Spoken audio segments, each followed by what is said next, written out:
जी नमस्कार। अपनी कक्षा 6 की एक्सरसाइज अपनी चल रही है सेकंड, जिसके अंदर अपने पढ़ चुके हैं कि पूर्ण संख्याएं क्या होती हैं। जब प्राकृतिक संख्याओं के अंदर शून्य जोड़ दिया जाए यानी शून्य और ऐड कर दिया जाए तो प्राकृतिक संख्याएं क्या बन जाती हैं, पूर्ण संख्याएं बन जाती हैं।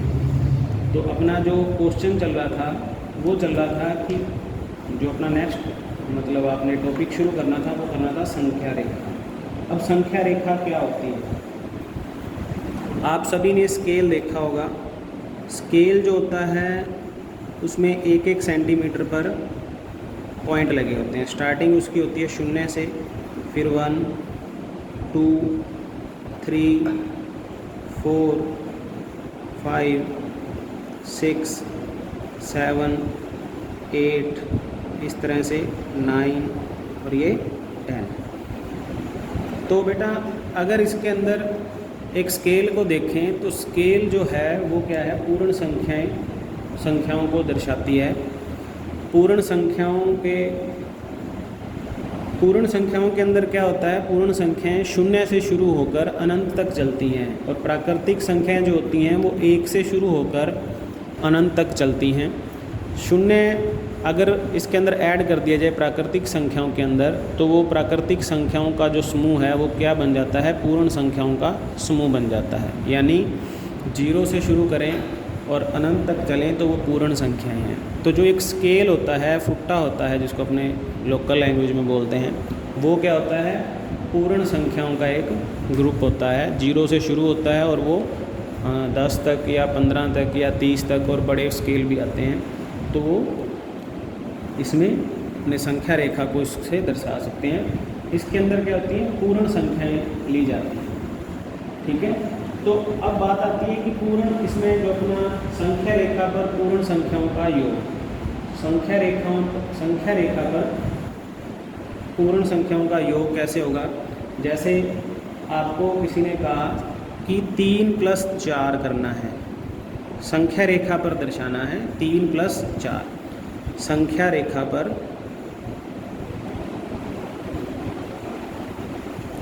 3 + 4 को दर्शाइए।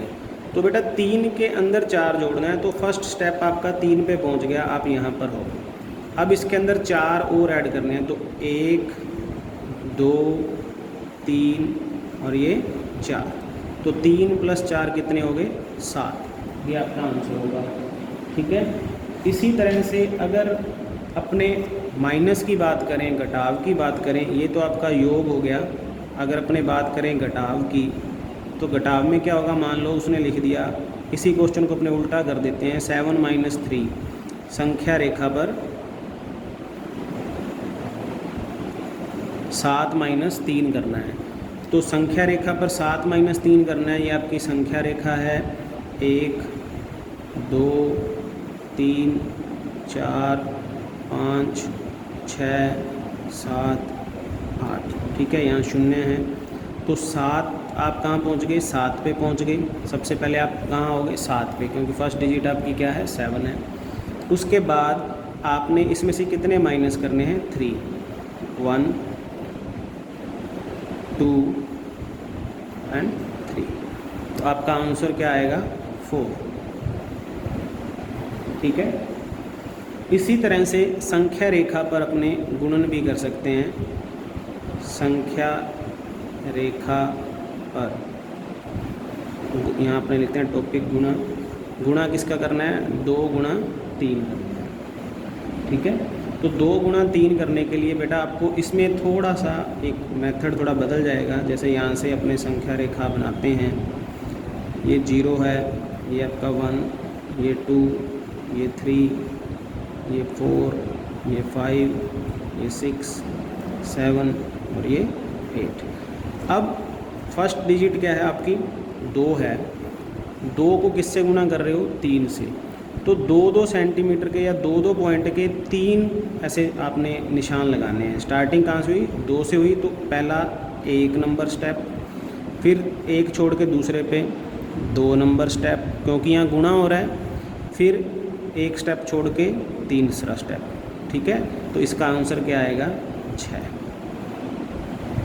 ये था आपका संख्या रेखा वाला टॉपिक, जिसके अंदर अपने को समझना है कि संख्या रेखा पर योग कैसे दर्शाना है, संख्या रेखा पर घटाव कैसे दर्शाना है और संख्या रेखा पर गुणा किस प्रकार से दर्शाना है। ठीक है, तो आज के लिए इतना ही, धन्यवाद।